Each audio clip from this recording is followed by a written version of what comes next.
media obsolete. A media obsolete. The whole media is controlled by a few corporations thanks to deregulation by the FCC. You mean Disney, Fox, Westinghouse, and good old GE? They own networks from CBS to CNBC. They can use them to say whatever they please and put down the opinions of anyone who disagrees. Or stuff about PCBs. What are PCBs? They come from electric power plants built by Westinghouse and GE. They can give you lots of cancer that can hurt your body. But the big shots don't care. They're all sitting pretty thanks to corporate welfare. What's that now? They get billions in subsidies from the government. It's supposed to create jobs, but that's not how it's spent. They use tax and soft money to support congressmen who will vote for weapons programs again and again and let them dump toxic waste where the young ones play. INGE made the bullets that shot JFK. You contribute to this chain every time you buy a product sponsored on this show. That's what NBC doesn't want you to know. So the next time, please stand by, please stand by.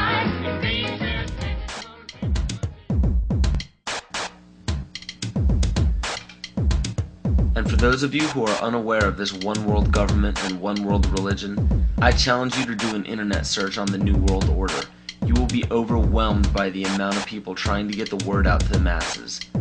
This exemplifies the findings that 87% of the population formulates their belief structure according to other people's ideas. Only 13% formulate their beliefs on logic and evaluation. And sadly, the two greatest factors that lead to the ignorance of the public are as follows. You support the mission from here? How brave you are!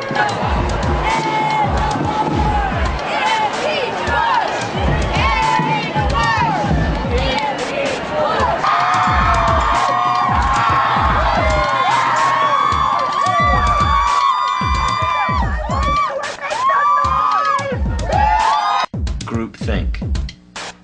We're on our way to a one-world government. Unless we, the people, say no, this will not be tolerated. It is a term to describe a group unwilling to look beyond the overall consensus of the herd. Many times it is out of a lack of drive or ambition to ask original questions to arrive at genuine answers. But more importantly and dangerously, it is also an occurrence that spawns from the fear of looking foolish in front of peers.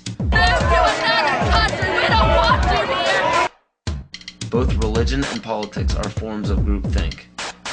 Words such as patriotism and faith are both fancy words that ultimately mean blind submission. Supposedly, it is considered heresy or unpatriotic to question the words of your leader. So the fear of upsetting the superior higher power has forced the herd to practice groupthink regardless of what it leads to. And one of the greatest examples of groupthink is the stigma given to conspiracy theories. The phrase conspiracy theory gives a distinct impression to the average person. The JFK assassination, Area 51, Roswell, government cover-ups, strange disappearances.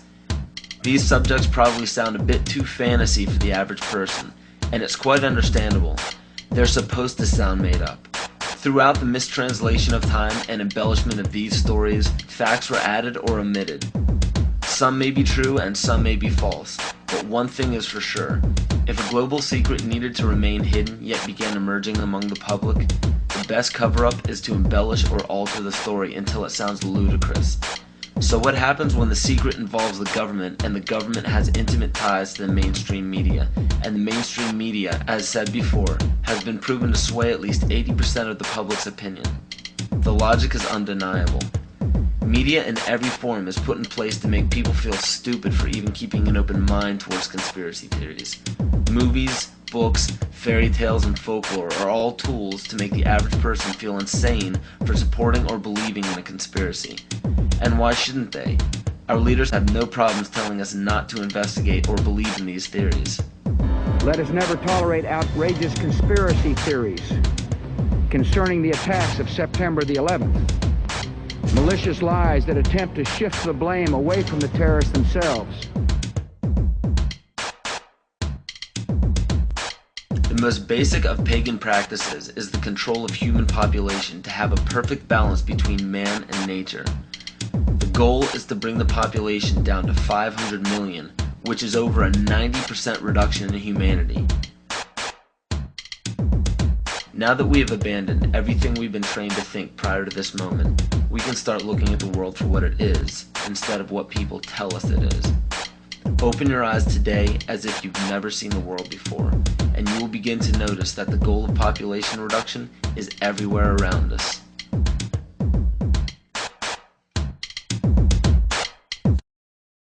Let me assure you that absolutely nothing that I'm going to tell you is exaggerated, is interpolated, or is imagined.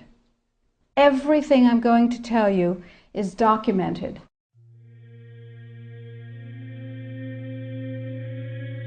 He who controls food controls the world.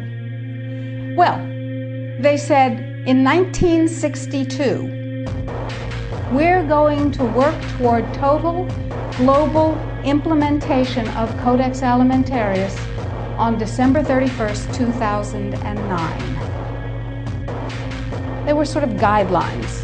Now, Codex Alimentarius Commission is administered by the World Health Organization, WHO, and the FAO, the Food and Agriculture Organization. They fund Codex and they run it at the request of the UN. So they're mommy and daddy to Codex Alimentarius. In 1994, Codex, with no notice here in this country whatsoever, declared nutrients, put on your intellectual seatbelts, declared nutrients to be toxins. They're poisons. Under Codex, every dairy cow on the planet must be treated with Monsanto's recombinant bovine growth hormone. Furthermore, under Codex, every animal used for food on the planet must be treated with subclinical antibiotics and must be treated with exogenous growth hormones. If you do the numbers in the WHO FAO projections, the epidemiological projections, they estimate, not I, that just the vitamin and mineral guideline alone, when it goes into global implementation on December 31st, 2009, will result in a minimum of 3 billion, that's B, bad, big, billion deaths. 1 billion through simple starvation. Those folks who die are not particularly economically successful from the point of view of the corporations, but the next 2 billion. They will die from the preventable diseases of undernutrition. Who will live? Probably those people who are wealthy enough and powerful enough to have their own pushers of clean food and nutrients. So we need your help, because the United States leadership is what's going to literally save the population of the planet. The UN has put out dozens of public documents where they're calling for an 80% world population reduction. In fact, at the Beijing Women's Conference, the World Conference, back in 1997, the head of the UN Food Program said, "We will use food as a weapon against the people."